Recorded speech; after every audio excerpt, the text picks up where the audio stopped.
Hey everybody, I'm surprised to see 20 people in the chat already. Holy crap, thank you guys all so much for hanging with the early gang. So welcome to the live stream. I'm sorry that this was the topic you guys voted on last week, but I was throwing up. The food poisoning that I had the week before sort of flared up and I was down all day Monday. It was awful. But we're back, and I'm really excited to also announce that at the end of the stream, I will be announcing the topic for this week's video because the script is all done, which means I'll be getting work done probably tomorrow for recording and editing and such. So welcome, everybody.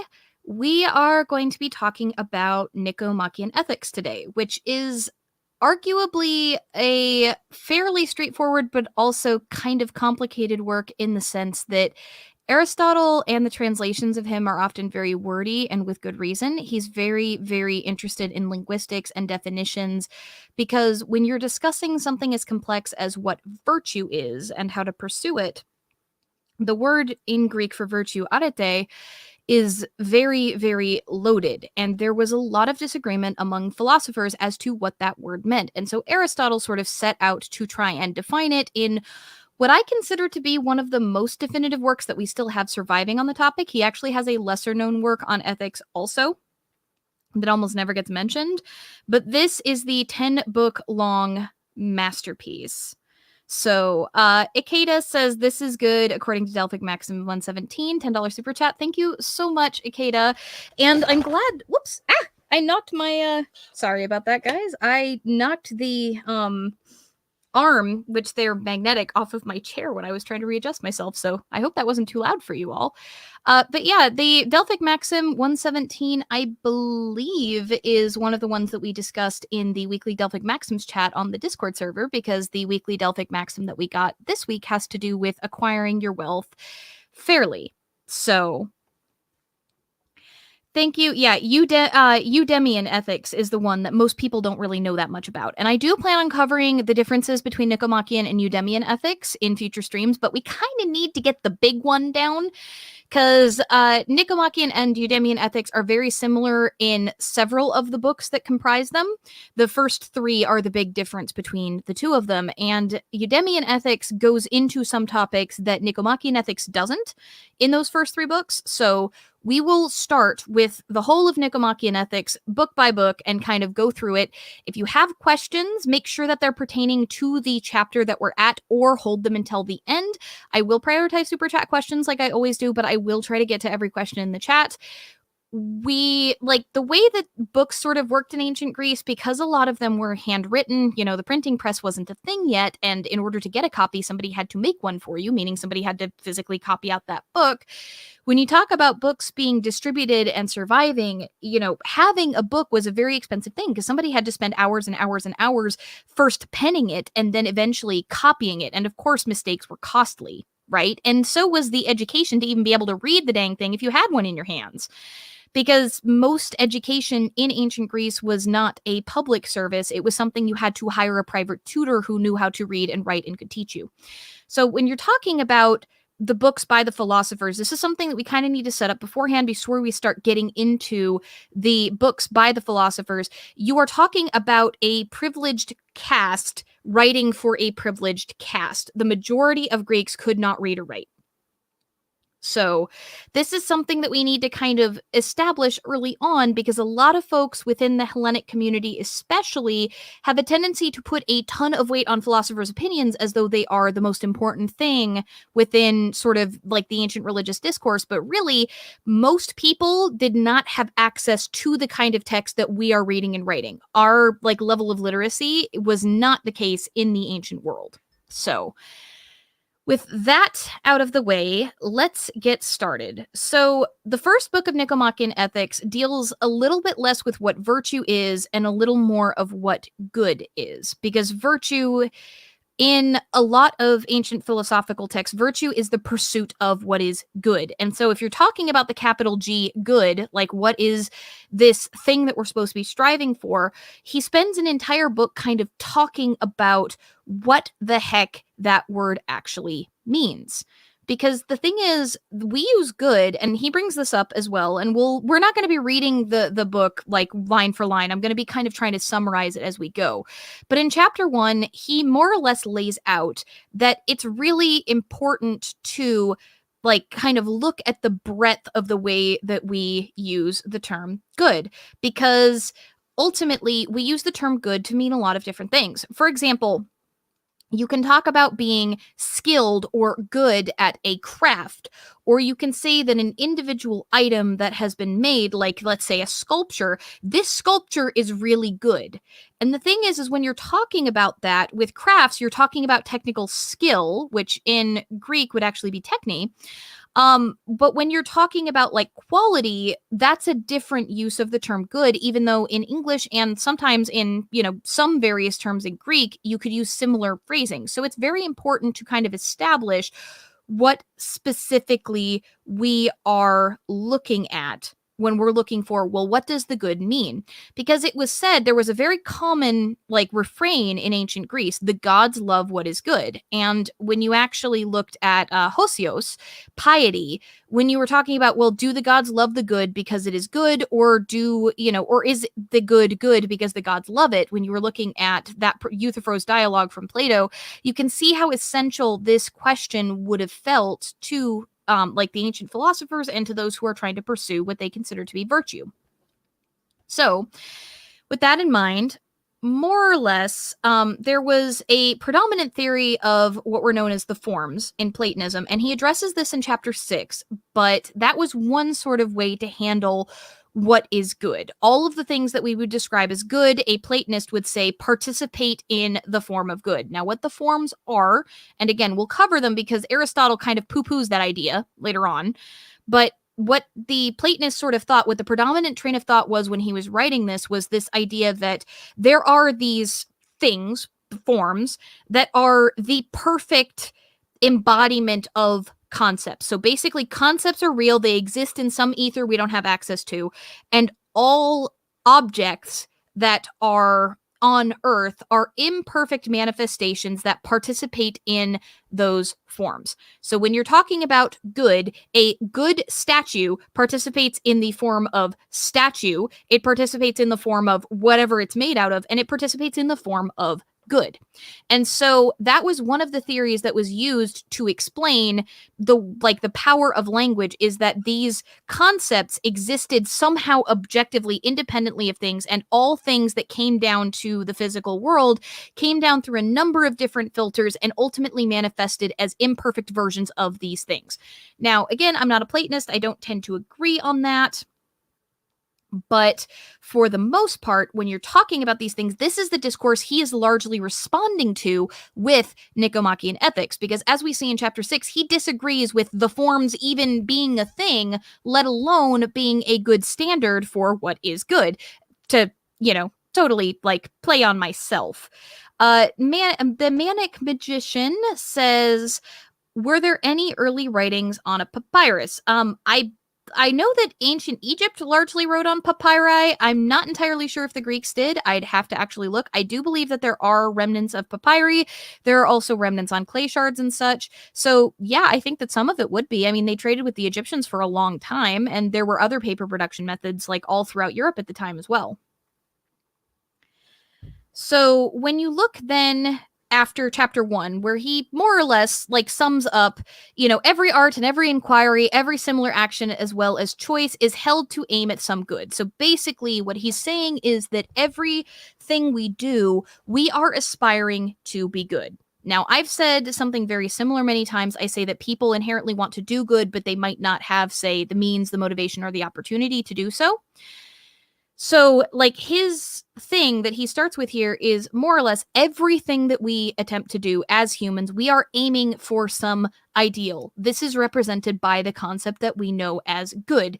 You want to specifically, like, you want your art to be as good as you can make it. You want your decisions to come out the best for those involved the majority of the time. You want to do what is good most of the time in that moment. Now, sometimes, like as Aristotle talks about, some people consider good to be that thing which brings them pleasure, which is one definition. That was actually like the definition that the Epicureans used, was that pleasure was the highest good. And so eudaimonia was a life that was lived to be the highest pleasure. Now, Aristotle disagrees with that, but it's one definition. Another definition for good could be towards some sort of objective ideal. So if you, for example, think that courage is a good thing, then acting in a courageous manner when presenting the opportunity to do so would be seeking and striving toward the good. You are choosing something that you believe epitomizes the good. You are following what you believe to be right. And good and right were not entirely synonymous, but very similar. Justice was a slightly different interpretation than virtue. Justice was considered one of the virtues by the Stoics. It was sort of this all-defining concept about how you treat your fellow man, but, to act in a just manner, for example, was considered to be one of the sub-virtues. So, coming back to this, there is some end of our actions which we wish for on account of itself, the rest being things that we wish for on account of this end, and if we do not choose all things on account of something else, for in this way the process will go on indefinitely and such that the longing involved is empty and pointless, clearly this would be the good that is the best.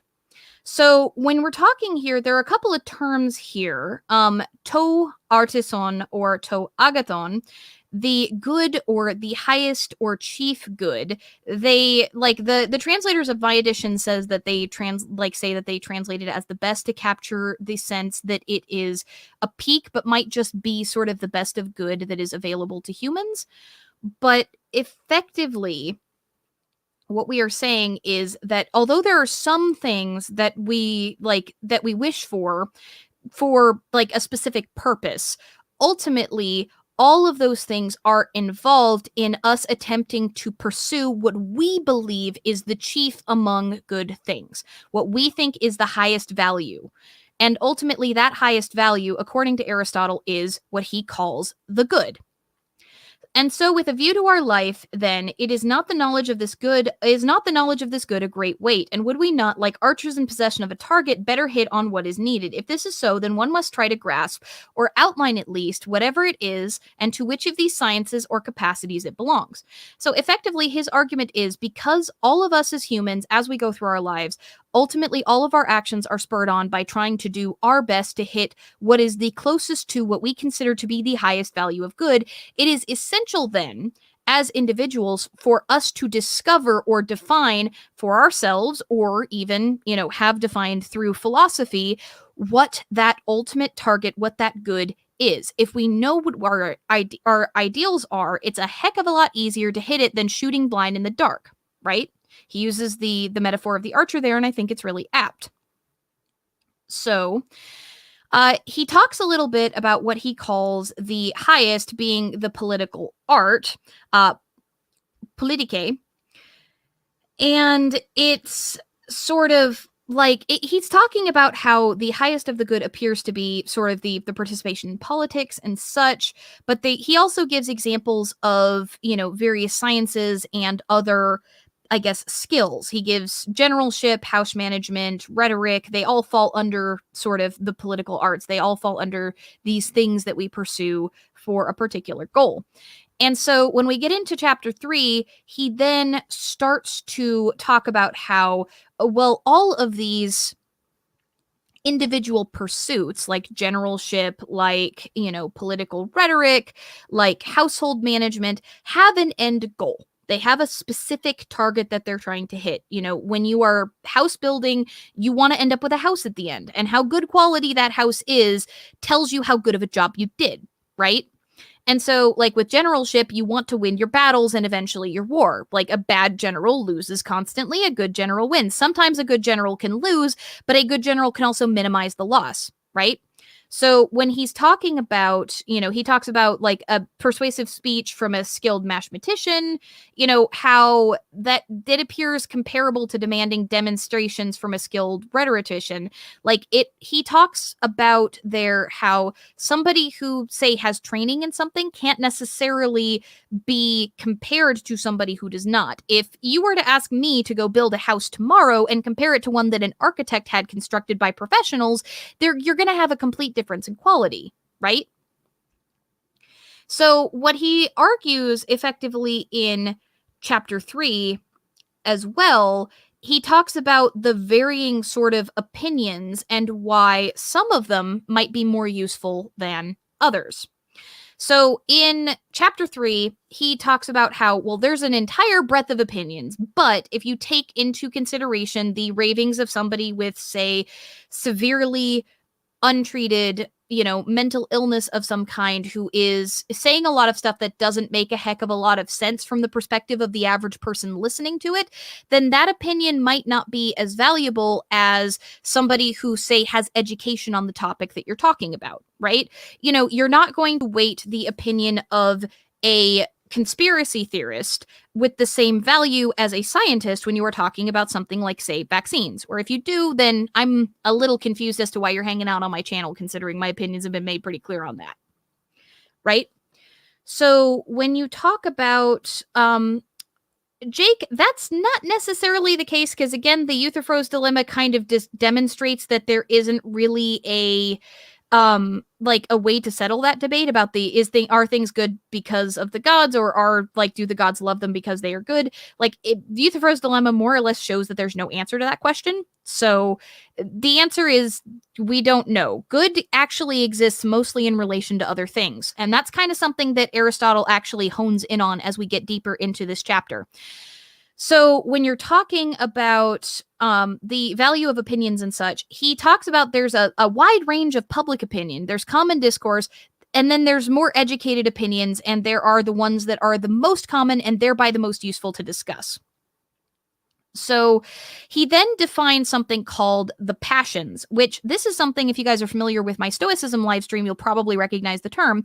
The passions are the way we feel about things. So when you let's say somebody yelled at you, you might feel hurt and angry. Those are reactions you may not necessarily initially be able to control when you first feel them. So that's what those are called, is they are called the passions. There are instinctive reactions emotionally to things.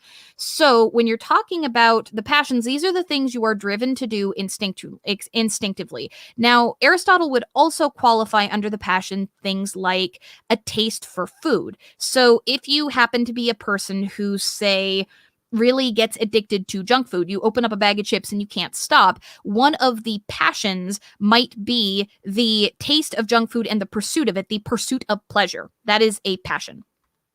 So he talks about how if a person is disposed to follow the passions, he will listen pointlessly and unprofitably, since the end is involved is not knowledge, but action. And it makes no difference at all whether he is young in age or immature in character. The deficiency is not related to time, but instead on account of a living in accord with passion and pursuing each passion in turn. For people of that sort, just as to those lacking in self-restraint, knowledge is without benefit, but to those who fashion their longings in accordance with reason and act accordingly, knowing about these things would be of great profit.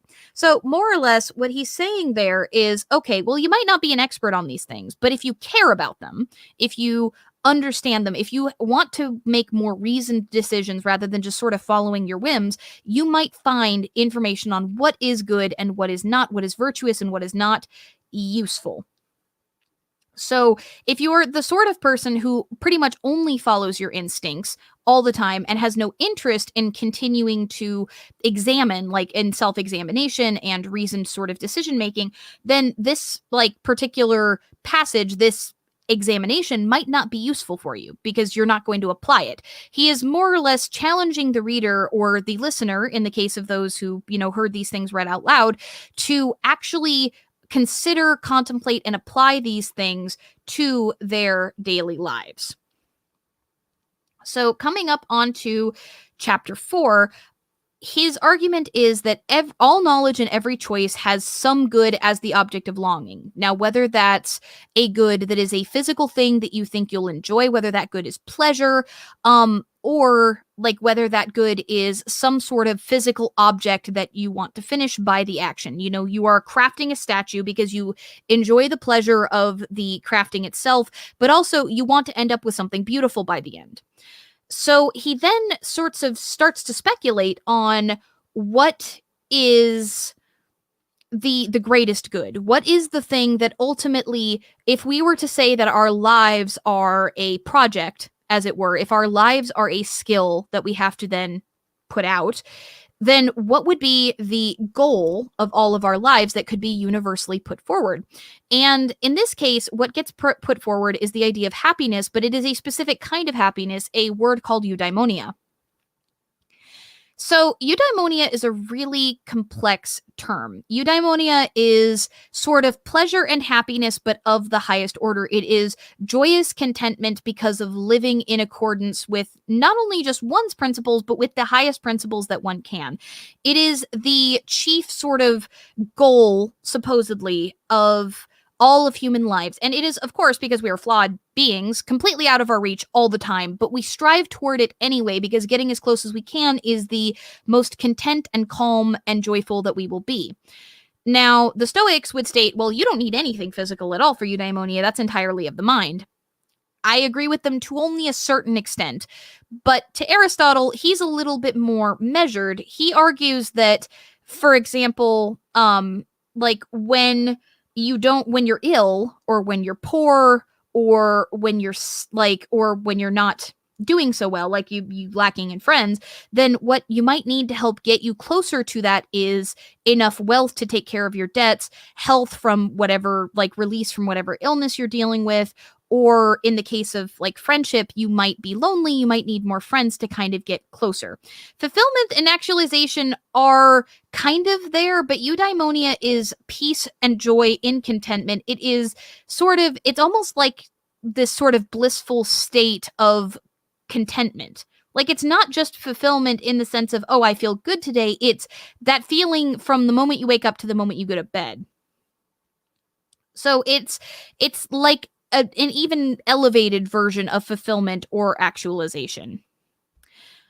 So eudaimonia is said to have a component with deity by many of the philosophers, because eudaimonia also, in like the Hellenist view specifically, requires a right relationship with the gods as well. Piety, hosios, is one of the virtues that Aristotle discusses.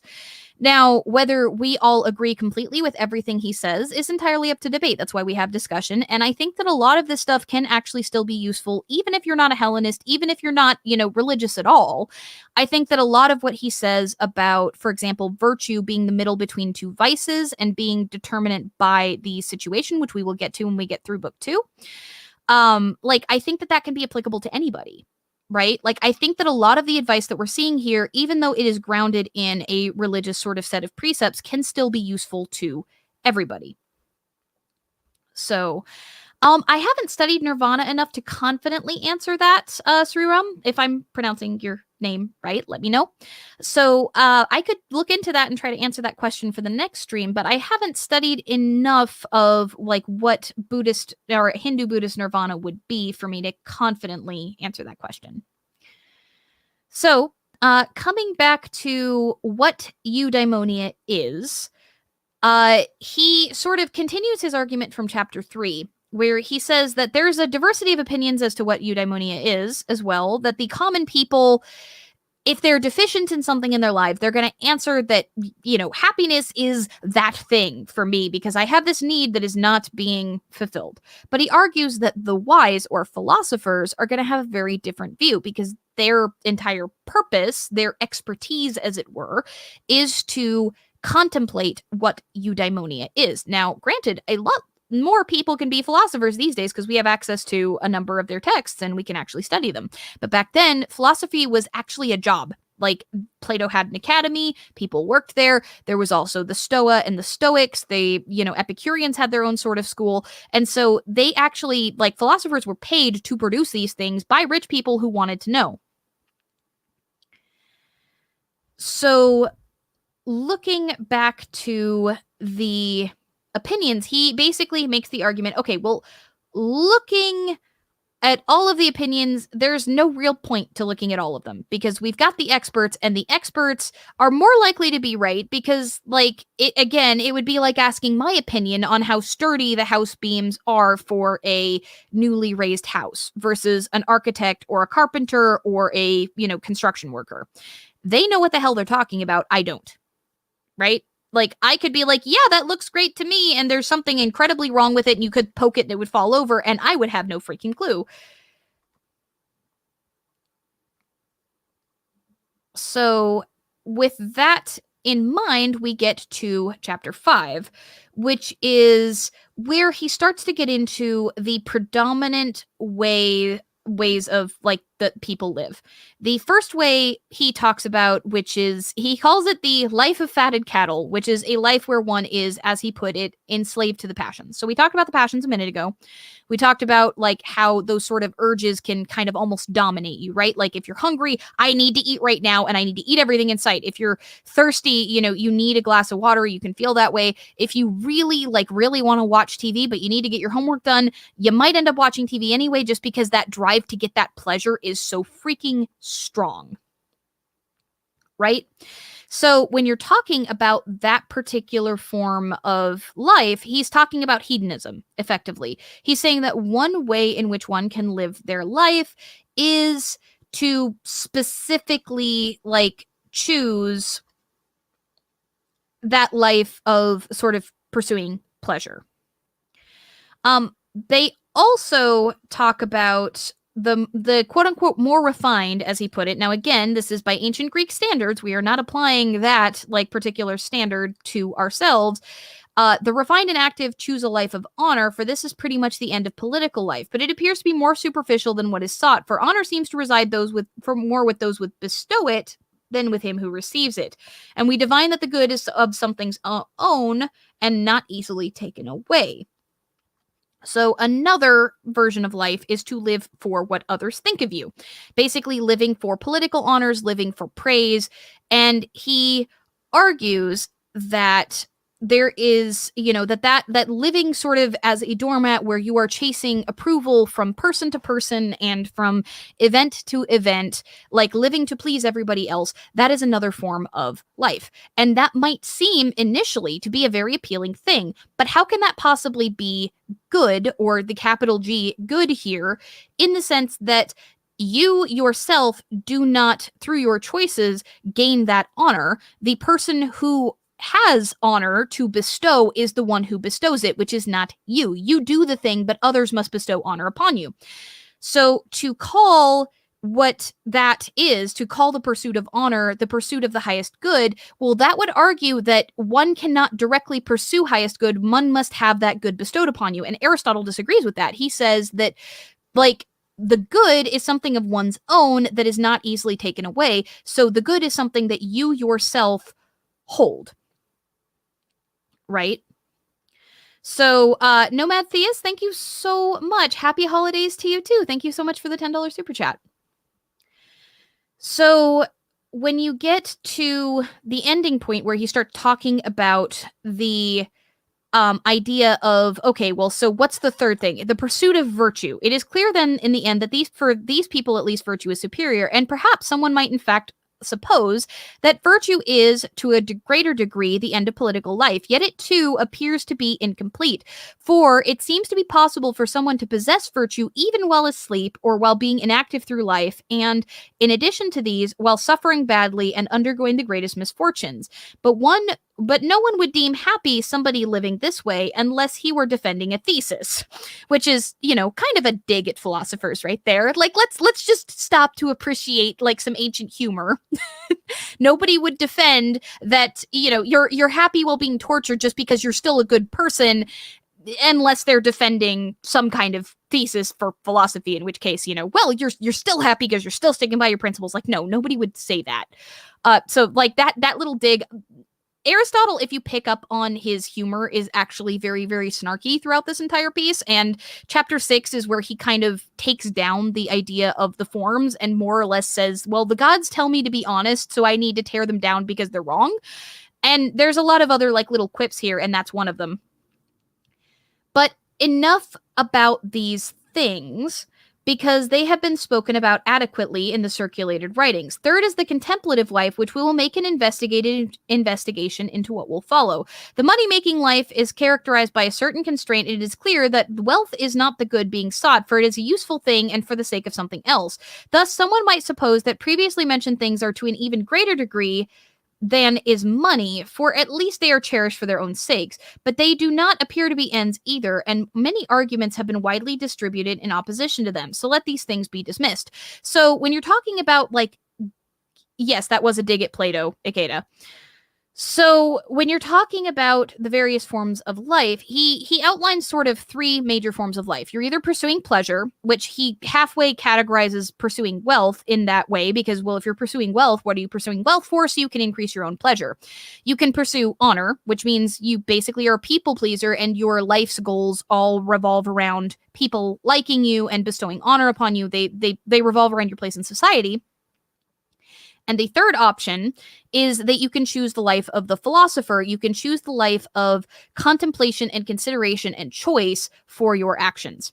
So then we get a quick diversion in chapter 6 where Aristotle drops what I love as one of the greatest digs at the beginning of a book in philosophy, where he says, as for the universal good, read this as the Platonic form of good, perhaps it is better to examine it and go through the perplexities involved in the ways it is spoken of, although undertaking such an inquiry is arduous, because the men who introduced the forms are dear, but perhaps it might be held to be better, and in fact to be obligatory, at least for the sake of preserving the truth, to do away with even one's own things, especially for those who are philosophers. For although both are dear, it is a pious thing to honor the truth first.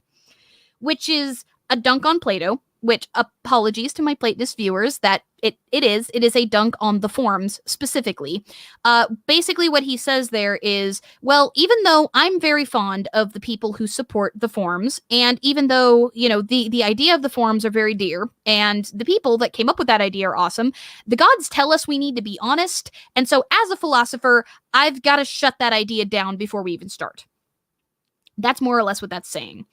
And so here it says, you know, now those who conveyed this opinion did not make forms pertain to those cases which they spoke of to the prior and posterior, yet they did not set up a form of numbers either, but the good is spoken of in relation to what something is, and to relation of what sort of things it is, and in regards to its relation to something, but which is the thing itself, that is, the being, is prior by nature to any relation it has.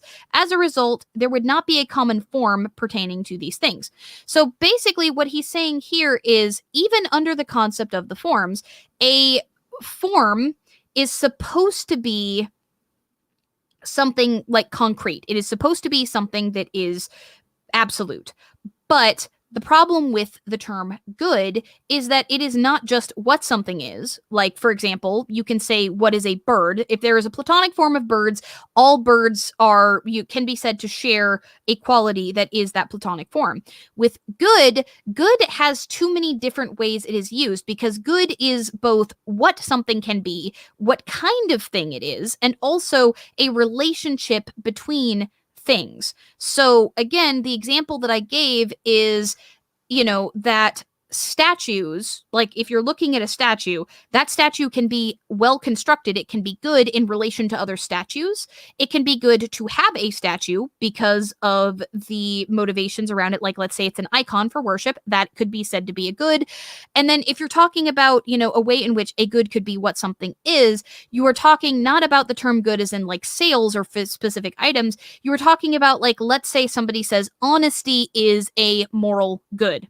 So good is a classification for honesty, not just in relation to other things, but in and of itself. And so because of that, trying to state that there is a form of good, that there is some sort of like objective thing that this thing is, does not make sense. That's more or less what all of chapter 6 more or less breaks down to.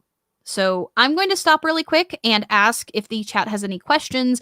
because chapter 6 is really wordy, but it more or less breaks down the idea of the forms, which you kind of have to be familiar with to totally understand everything that's going on there.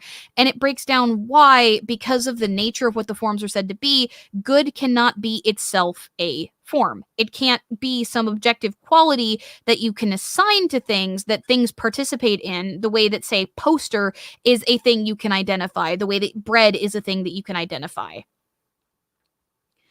So I will let you guys look over that for a second and see if you have any questions, because we start to get into what good actually is in chapter 7. So like there's like he gives examples also at the end of chapter 6, by the way, about why, you know, somebody who's, say, like a carpenter or a physician might not necessarily find the objective concept of the Platonic form of good particularly useful compared to trying to find a more common definition that can be shared amongst like all people. And so I will see if you guys have any sort of questions. So, looking back at sort of chapter 7, since I'm not seeing any questions come up in the chat, I've kind of given it a minute or so for you all to type them up.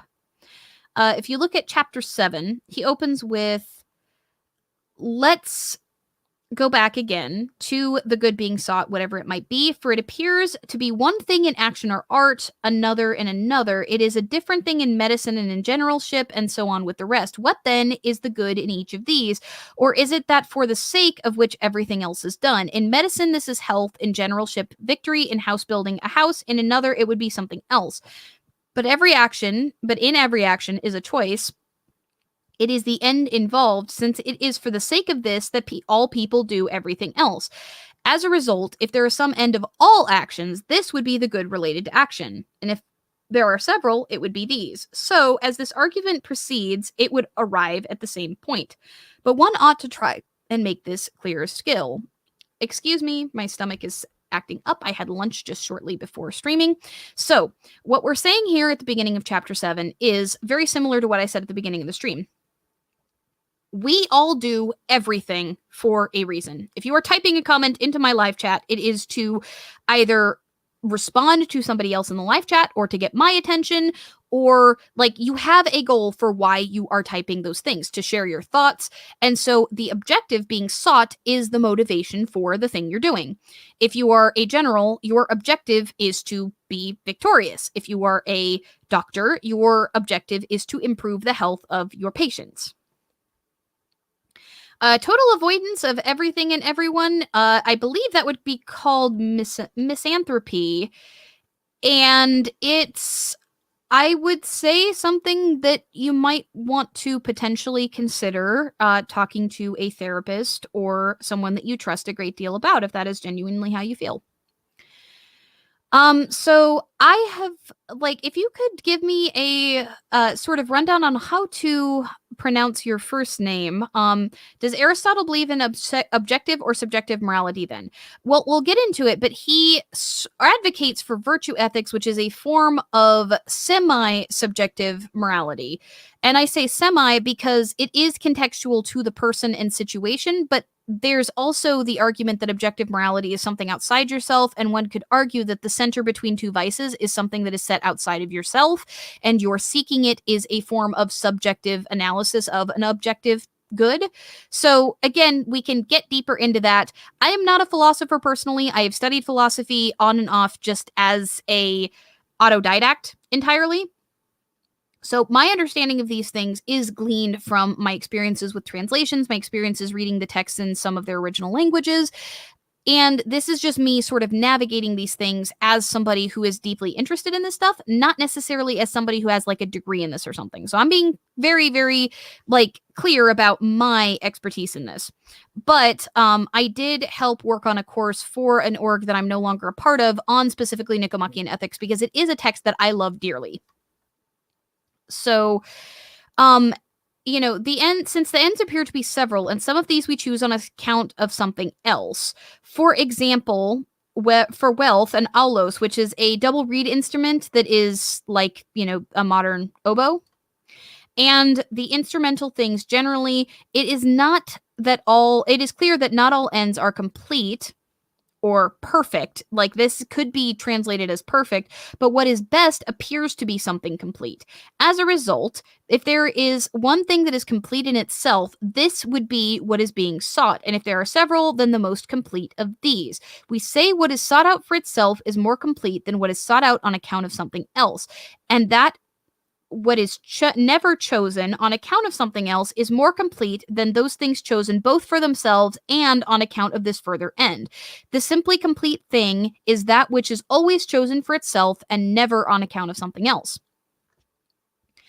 So here is kind of what he's saying here. So more or less, he's saying that if you need, like, you might try to choose or act in account to earn money. You go to your job to earn money, but that money is not your ultimate end. You want that money to, say, buy an instrument or to pay your bills or to feed yourself, right?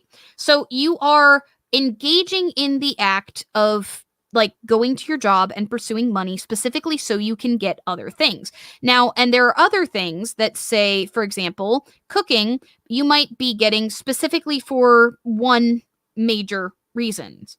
Like, you know, if you want to cook, you want to get food. Now, there might be other secondary reasons, for example, to save money so you can go buy that instrument that you wanted. But ultimately, like, the object of cooking is to have a meal at the end. Right?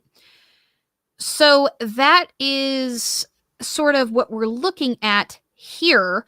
Is he's saying that the things that we do on account of something else, like pursuing wealth, those things are less complete in and of themselves than things that we do for only that end. And if there is something that ultimately all of the ends that we are pursuing, like, is toward the goal, then that thing ultimately, which all other, like, goals are some subpart of, that must be just the thing that is the object of our lives that we are striving for, and that would be the thing that we then need to identify. So in this case, he says eudaimonia, or happiness, seems to be of this character, for we always choose it on account of itself and never on account of something else. Yet honor, pleasure, intellect, and every virtue we choose on their own account. For even if nothing resulted from them, we would choose each of them, but we choose each of them also for the sake of happiness, or eudaimonia, because we suppose that through them we will be happy. But nobody chooses happiness for the sake of virtues, or more generally on account of anything else. So this argument is that ultimately all of our actions are in the pursuit of the ultimate goal of fulfillment and happiness of this almost spiritual character, this higher elevated form of happiness. And we would never choose that happiness for wealth. Like, you wouldn't try to be happy so you can be richer. Like, that would be a silly thing to do.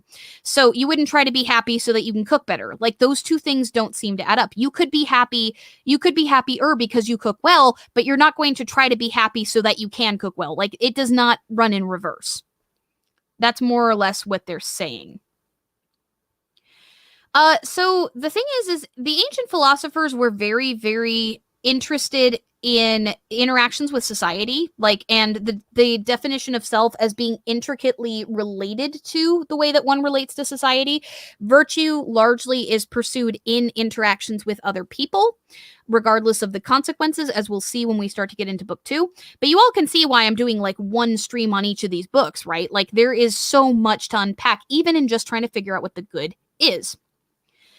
So the argument here, the same thing appears to result also in the basis of self-sufficiency. For the complete good is held to be self-sufficient. We do not mean by self-sufficient what suffices for someone by himself living a solitary life, but what is sufficient also with respect to parents, offspring, a wife, and in general one's friends and fellow citizens, since by nature a human being is political. So what that means is humans are not solitary creatures. Like, so happiness cannot be just what makes you happy sitting in your room by yourself staring off into space, but also it has to include your relationships with other people. So that might actually answer the question that you were asking. So when you are then looking, it is necessary to grasp a certain limit to these, for if one extends these to include the parents of parents and descendants and the friends of friends, it will go on indefinitely, but this must be examined later on. As for the self-sufficient, we posit that as that which by itself makes life choice-worthy and in need of nothing, and such is what we suppose happiness to be. Further, happiness is the most choice-worthy of all things because it is not just one among them, and it is clear that were it included among many things, it would be more choice-worthy with the least addition of good things. For the good is that which is the good that is added to it results in a superabundance of good, and the greater number of goods is always more choice-worthy. So happiness appears to be something complete and self-sufficient, it being an end of our happiness, of our actions. And remember, happiness is eudaimonia. We are not just talking about happiness as in, hey, I'm really happy that something awesome just happened to me, like the passion of happiness. We are talking about eudaimonia, the spiritual sort of self-fulfillment. So perhaps saying that eudaimonia is best is something manifestly agreed on, whether it is still whereas what it is still needs to be said more distinctly. So perhaps this would come to pass if the work of the human being should be grasped. For just as the case of an aulos player, sculptor, and every expert, and in general with those who have a certain work in action, the relevant good and the doing of something well seem to reside in the work, so too some might be held to be the cases with a human being. And in fact, there is a certain work that is a human being's. So what he's saying here is that in much the same way that a musician, his like work, as it were, or her work, or their work, as it were, is to specifically play music well. That is the object of their work. And so what Aristotle's arguing here is that human beings, the capacity for a human life, like the work of a human life, there must be something unique to the ends of a human life. And we need to figure out what that is in order to then start to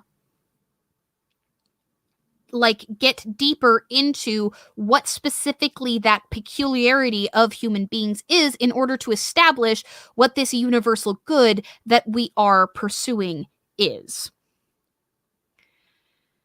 So with this, we have, since this life of reason in the second sense is also spoken of in a twofold way, one must posit the life of that which possesses reason in accordance with an activity, for this seems to be the more authoritative meaning. And if the work of a human being is an activity of the soul in accordance with reason, or not without reason, then we must assert that the work of a given person is the same in kind of that of a serious person, which the word serious here is spodaios. It's characterized by correct devotion to an exercise of moral virtue. So like that's what he's talking about there. Just as it would be in the case of a kithara player and a serious kithara player, it would also be, so the difference between like a person who plays an instrument for fun versus a person who plays an instrument for money. It would so be in all cases simply when the superiority in accordance to virtue is added to the work. For it belongs to a kithara player to play the kithara, but to a serious one to do so well. But if this is so, and we posit the work of a human being as a certain life, and this activity of the soul and actions accompanied by reason, the work of a serious man being to do these things well and nobly, and each thing is brought to completion well in accord with the virtue proper to it. If this is so, then the human good becomes an activity of the soul in accordance with virtue, and if there are several virtues, then in accord with the best and most complete one. But in addition, in a complete life, for if one swallow does not make a spring, nor does one day. So, for one swallow does not make a spring, nor does one day. So it's saying that, you know, one mouthful of water is not the same thing as a whole spring. One day is not the same thing as an entire life. And in this way, one day or a short time does not make someone blessed and happy either. So what he's saying here, more or less, is that you can do something like professionally and seriously, or you can do something sort of by dabbling.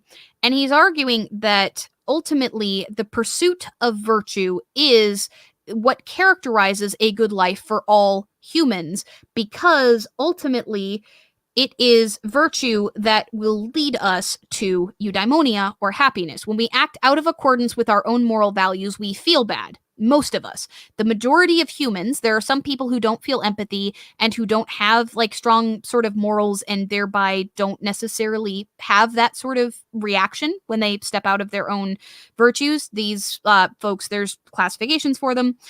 But most humans, because we are a social species, when we act out of alignment with what we consider to be virtuous, when we act out of alignment with our morals, we feel bad, and that hampers and destroys the opportunity in that moment to experience that self-fulfilled eudaimonia, that self-fulfilled happiness. And he's arguing that you can go about trying to pursue these virtues either in a more haphazard way, like dabbling in them, or you can really devote a lot of your time and energy toward like really pursuing virtue. And he argues here that, in much the same way that you have that a like instrumentalist, somebody who plays an instrument, or somebody who sings, a singer is going to devote a lot more time and practice. A like say serious or professional singer is going to devote a lot more time and practice and get a lot better at singing than somebody who just sort of dabbles and sings in their shower, once or twice a month, right? Rishikesh? Rishikesh? Is that how you pronounce your name? Did I get that? So coming back to talking about what a complete life is, what he argues is that because pursuing virtue is what is most likely to lead us to happiness, and because we pursue virtue for happiness' sake, then eudaimonia, this form of happiness, not just pleasure, but eudaimonia, this sort of self-fulfilled happiness, must be the highest good. And thereby, the virtues must be the things that are most likely, when practiced by the widest swath of people, to bring us to that good. So I'm going to let that rest for a second and see if you guys have any questions, because we are now on chapter 8. We are almost done with book 1. We've got, I think, 6 more chapters, but we are a good chunk of the way done with the main arguments that he presents in book 1. So let me know what you all think. If there's any questions that you guys have about this, let me know if there's any sort of clarifications you need. But his argument effectively is that because of the fact that virtue is seen as the set of actions and values that are most likely to bring you to this sort of self-fulfilled form of happiness, then pursuit of virtue must be then the object of the human life, and the ultimate goal of the human life must be this sort of self-fulfilled happiness, which must then be the highest good. So he talks about, like in chapter 8, goods that are, let's see. He talks about things that are good in and of themselves, which are said to be good. And he talks about things that are pertaining to the soul, like the soul's actions, activities, and whether those are good or not.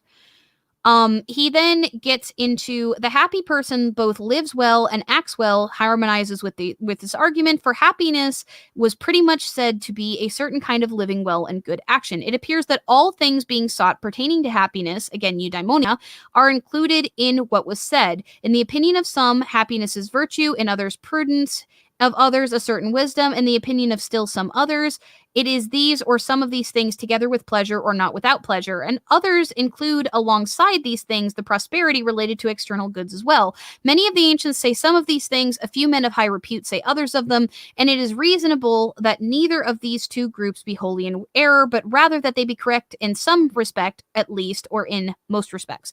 So what they're arguing here, what Aristotle's arguing here is that, okay, well, we can say a happy person lives well, but what does that mean? There are some virtues that must be more important than others. How are we going to figure out what that actually means, right? Like, how are we trying to figure out which of those virtues are important? Let's see. Oh, I've actually got a question in here.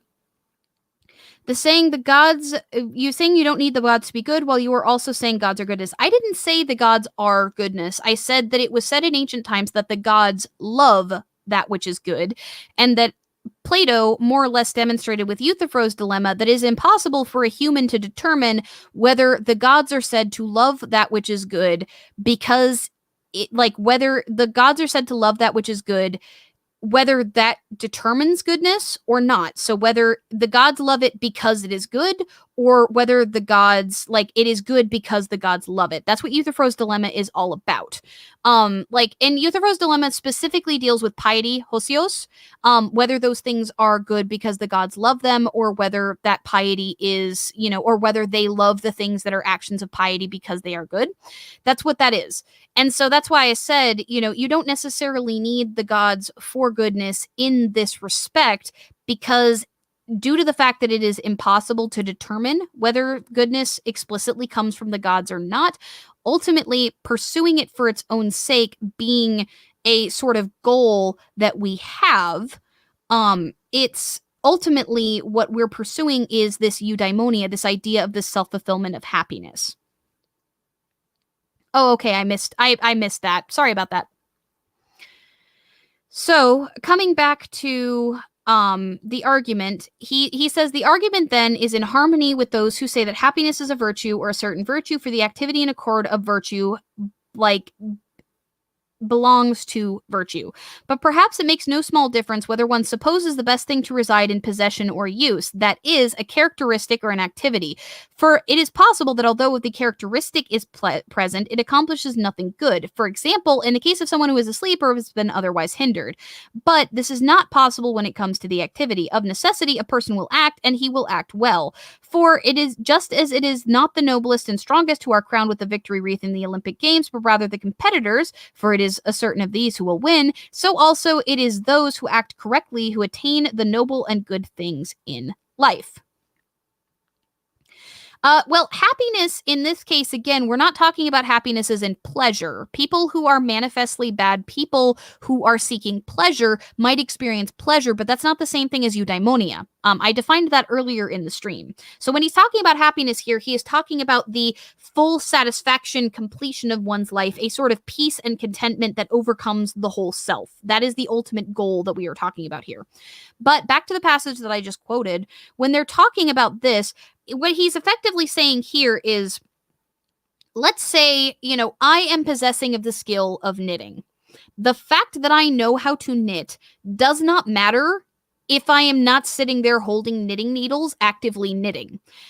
The example he gives here is that, like, the strongest person at the Olympic Games is not going to get the gold if he doesn't go down and compete with the competitors. It's going to be the strongest of the competitors. So if you are a good person and you are not acting in a good manner, the fact that you possess that virtue, whatever virtue it is, if you are an honest person but you are not currently speaking, or if you are a physically strong person and you're not currently lifting something, when you are not acting and using that thing, if you're not exercising that muscle, as it were, then the possession of it doesn't matter. Ultimately, what judges virtue is the application of it. So eudaimonia is a culturally held assumption, but it is also a state that it is possible to experience individually. It is a state, as I said, that ultimately, it could be argued that all of us have been pursuing most of our lives. The state of feeling contentment and peace, not just pleasure, but genuine contentment with all things and full peace in yourself. I think it's actually, if you're talking about Buddhism, I think it's closer to enlightenment, though enlightenment, I guess, the lack of needing anything is a little bit different, but it's closer to that concept, I think. So when you go then to the next sort of section, eudaimonia is thereby the best, noblest, and most pleasant thing. These are not separated. As the inscription at Delos has it, noblest is that which is most just, but it is best to be healthy, and most pleasant by nature is for someone to attain what he passionately desires. For in all of these, present in the best activities, we assert that eudaimonia is these activities or the best among them. Nonetheless, it manifestly it requires external goods in addition, just as we said, for it is impossible or not easy for someone without equipment to do what is noble. Many things are done through instruments, as it were, through friends, wealth, and political power. Those who are bereft of some of these, for example, good birth, good children, or beauty, disfigure their blessedness. For a person who is altogether ugly in appearance, or of poor birth, or solitary or childless, cannot be characterized as happy, and he is perhaps still less happy if he should have altogether bad children or friends, or though he did have good ones, they are dead. Just as we said then, happiness seems to require some external prosperity in addition. This is why some make good fortune equivalent to happiness and others virtue. So there's some problematic stuff he says there, but what he's arguing here effectively from the standards of Greek culture at the time is that if you are struggling, for example, with a severe impediment of some kind, like let's say severe poverty, it might be much more difficult to act in a virtuous manner than if you had enough prosperity to take care of yourself. An example that we gave in the discussion, video discussion earlier, that came up was, for example, stealing out of necessity because you don't have enough money to buy bread for yourself and your family. It is much more difficult to act in what you would consider to be a quote-unquote virtuous manner in a store when you are starving if you and your family will die if you do not steal. So at that point, is that a virtuous action? This is part of why Aristotle sort of argues that virtue is not black and white, but rather the center between two vices. And when you are sort of finding that center, you need to understand yourself well enough to understand what the vice that you are most predisposed to is. So the argument that, good birth, good children, or beauty disfigures their blessedness, that argument is bereft. It's sort of poetic and tragic language. They're saying effectively, if you are deficient in some of those things which our culture states are essential to happiness, then you're going to have a much harder time acting in a virtuous manner because you have an impediment. Now, again, I'm not necessarily stating that this is absolutely true. This is very much from the perspective of a culture that held physical appearance and such to be a measure of virtue, which we still actually see some assumptions like that to this day. The assumption, for example, that overweight people are automatically lazy, rather than the very complex science that weight currently has. That is one of those sort of somebody who is overweight and constantly attacked and lashed out on might have a much harder time taking that sort of criticism day in and day out than somebody who does not receive it. It's going to be a lot easier for a person who is not constantly being judged to act in a positive way towards others than somebody who is constantly being judged or attacked. So identifiable passions, I don't know what you mean by those who don't have any identifiable passions. The passions, again, are your emotions. Most people feel emotions. So a passion, in this case, one example of passions would be anger that you feel towards being lashed out on or hurt or abused in some way. Another form of passion would be, the flavor of good food and the pleasure that you get from that. Another form of passion would be the sadness you feel when you lose someone. The passions for Aristotle and for the Stoics and for the other philosophers are the instinctive feelings that you react to initially. They are the drives that we survive with. If you don't have any survival drives or emotions, then I'm going to urge again that you might want to look into counseling and such to kind of figure out why that is. But also, it's much harder to survive as a human being because if, for example, you don't feel any pleasure whatsoever, then you might have a much harder time making decisions. If you don't feel any anger whatsoever, not defending yourself will be much, much more difficult. If you don't feel any sadness whatsoever, then social interactions are going to be much more difficult. So when you're talking about the passions, you're not talking about I'm really excited and passionate about these things. It's a completely different definition that we're working with here when we're talking about the passions. So when we go to chapter 9, we then get into, okay, so now we've got some confusion, right? Because of the fact that there might be some physical external things. You might kind of need a roof over your head and a little bit of money to pay for food, and you probably need some friends in order to kind of get to the point where you can. Yeah, I guess that's true, Carbuncle. Enlightenment being the absence of attachment, and virtue and happiness are attachments in the Buddhist way of thought. I was saying that it's probably the closest thing that I can think of in terms of my understanding of Buddhism. I was never a Buddhist, so. Coming back to, he says, okay, so this is why the perplexity acquires as to whether happiness is something that can be gained through learning or through some other practice, or whether it comes to be present in accordance with some divine allotment or through chance. Is it possible to be happy and fulfilled? Is it just the gods who kind of hand that out like a lottery, or is this something that we can strive for? Like that's kind of what chapter 9 opens with. Now, if there is in fact anything that is a gift to the gods to human beings, it is reasonable that happiness is God-given, and it is especially among the human concerns insofar it is the best of them. But perhaps this would be more appropriate to another examination, yet it appears that even if happiness is not God-sent but comes to present through virtue in a certain learning or practice, that it is among the most divine things, for the prize of virtue or its end appears to be best and to be something divine and blessed. It would also be something common to many people, for it is possible to be available and through a certain learning and care to all who have not been rendered defective in a point of virtue. And if it is better to be happy in this way than through chance, then it is reasonable that this is how happiness is acquired. If, in fact, what accords with nature is naturally the noblest possible state, and similar to what accords with art and with cause as a whole, and especially the best art or cause, to entrust the greatest and noblest things to chance would be excessively discordant.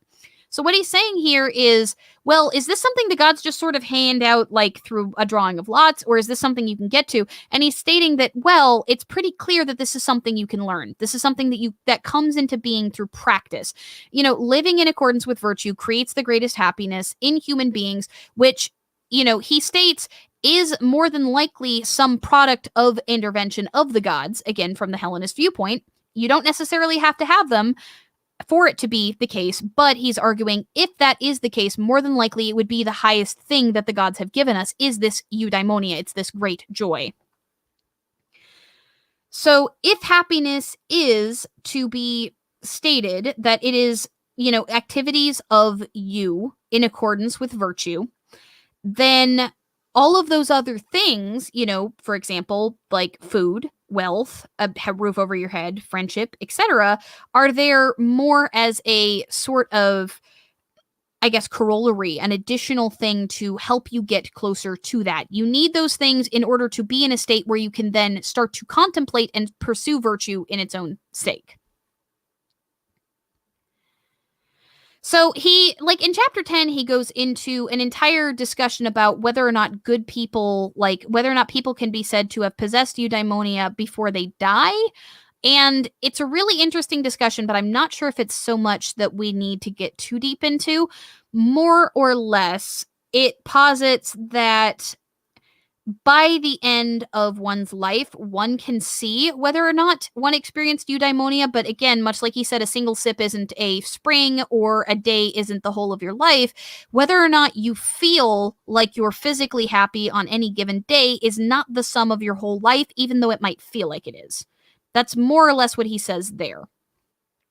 He makes arguments about the afterlife and whether or not, and this is where we get into chapter 11, but the fortunes of one's descendants and all his friends contribute nothing whatsoever to his happiness, appears to be excessively opposed to what is dear and contrary to the opinions held. And because these things that may befall us, many differ in various respects, some hitting closer to home, others less so, thoroughly distinguishing each appears to be a long and even endless task. But perhaps to the matter to be stated generally, an outline would be adequate. Just as some of the misfortunes that concern a person himself have a certain gravity and weight as regards to his life, but others seem lighter, so also the misfortune that concerns all of his friends are similar. And if concerning each thing suffered, it makes a difference to whether the friends are alive or have met their end, far more than if the unlawful and terrible things in the tragic plays occur before the action of the play or during it, then one must indeed take this difference into account, even more perhaps when it comes to the complexity raised concerning those who have passed away. So basically what he's saying here is, well, what about what happens with your friends and family? Like when people around you are hurting or suffering, shouldn't that affect you? And he's arguing, well, yeah, but different kinds of things that happen to them can and should affect you in different ways. And so he's making the argument that you might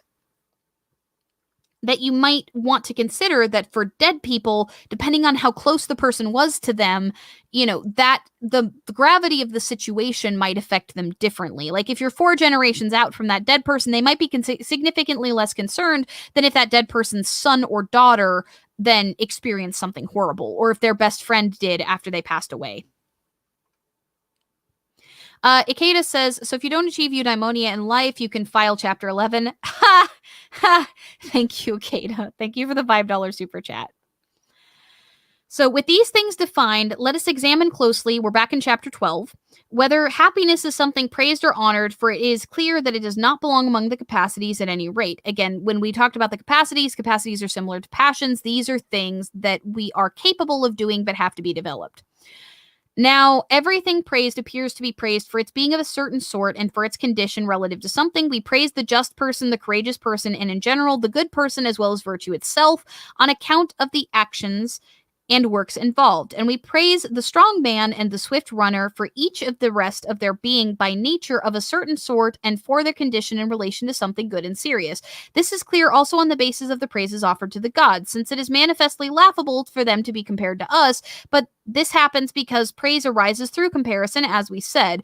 And if praise is of things of that sort, it is clear that not praise but something greater and better than praise applies to the best things, as in fact appears to be the case. The gods we deem blessed and happy, and the most divine of men we deem blessed. So there we go. When we're talking about sort of like the blessed and the good, this is similar with good things too. None praise happiness the way they praise justice. Rather, people deem happiness a blessed thing on the grounds that it is something more divine and better. So when you're talking about this, he's basically saying that eudaimonia is the highest good in part, not just because it is praised, but because it is praised more highly and valued more highly by everyone than anything else. So that means automatically it is better and more important than everything else. We're getting on the last 2 chapters. We are almost done, guys. We've got 20 minutes left in the live stream, and we got 2 chapters left. I'm going to pause really briefly. There's 25 of you left in the live chat. Is there anything that you feel like you haven't understood or something that you want to get deeper into? I'm all ears. I've been paying attention to the chat. I want to see if there's anything that you folks that are still in the live chat are kind of sitting on or struggling with. If there is something important to you that I have missed that you would really like me to go over in a bit more detail. So let me know if there's anything that you want me to get into. But so far, basically what he has said is, part 1, what is the good? Well, there's a lot of opinions, but ultimately the greatest good must be the thing that we would do as humans for its own sake, that we would do all other things to pursue. Like that must be the greatest good. Like that must be what we call the greatest good. He then argues that eudaimonia, or that sort of self-satisfied, deep happiness and contentment, must be the greatest good because it is the thing that ultimately all other actions that we take are for. And so he talks about how eudaimonia is praised above all other things. He talks about how, various people have various opinions as to what specifically it is, but he ends up defining it as, living a life in accordance with virtue, because ultimately virtues are things that humans individually pursue for the sake of eudaimonia and nothing else. You do good things specifically for that sort of happiness. No, it's not follow Aristotle to be happy. What he's saying is that happiness, this self-satisfied happiness, is the greatest good, and thereby, we need to define what it is. So what that is, well, that's acting in accordance with virtue. It is living your entire life in a contemplative way in accordance with virtue, which we are now going to get into his discussion of what virtue is. But he wasn't setting himself up to be a guru here. This was a single discourse in a myriad of various forms of discourse, all through different philosophical schools. So this was him presenting what he felt was the most reasoned and carefully chosen argument as to what these things are. Aristotle said something about learning. He talks about how virtue is something that is learned through practice. It is not something that you simply possess, because if you are sleeping, the fact that you are an honest person does not matter. But if you are speaking to somebody, your honesty then does. Much like my skill in knitting does not matter if I never pick up knitting needles again. The knowledge is useless until it is applied. And so his argument here is that the way that humans live virtuous lives is by living their lives in accordance with contemplation and virtue, rather than some inherent trait that humans individually have. You are not an honest person just because you were born an honest person. You're an honest person because you act in accordance with the value and virtue of honesty. You are not a just person because you are a just person. You are a just person because of your actions that prove such. So that's more or less what he was talking about with learning. He was stating that you only learn the virtues through practice and understanding and contemplation. And if you contemplate but don't apply those things, then you don't possess those virtues, because ultimately possession of the virtues is not what matters. What matters is acting on them. So when we're talking about chapter 13, which is the last chapter, more or less he argues that reason is the quality of the soul, which then allows us to act out virtue. So effectively, if you are acting entirely on autopilot, unless you have been cultivating virtues your entire life — he brings up upbringing here. I disagree with him a little bit. People who are raised badly can still pursue virtue later in their lives. They just have to be exposed to the information at some point and choose to accept it. But well, the thing is if I'm that would be an application of my knitting skill, right? Like if I teach it, my knitting skill is still being used. The point is that it only matters in the context in which it is used. So that is effectively what was being said there. So virtue without action is meaningless. Like possessing virtue internally, believing you're a good person, doesn't matter if you don't act like one. That's effectively what he said. And so he goes into, in chapter 13, this argument that reason, or like the mental reflection, the sort of thought process, is an essential component to virtue, because of the fact that reason is something that he argues humans primarily possess. It is the thing we share with the gods. It is what allows us to access what virtue is for ourselves. So one could argue that reason is the thing that marks humanity as what humanity is, and is thereby essential to the pursuit of virtue and eudaimonia, which is, again, the essential component of a human life. So when you look into what virtue is and such, what he's saying here is that if you are existing entirely on autopilot and in no way reason, and just happen to stumble into accidentally doing a good thing, Aristotle is more or less arguing that that does not bestow you with virtue, because it was not a choice you made. It was simply the positive results of actions that you took regardless.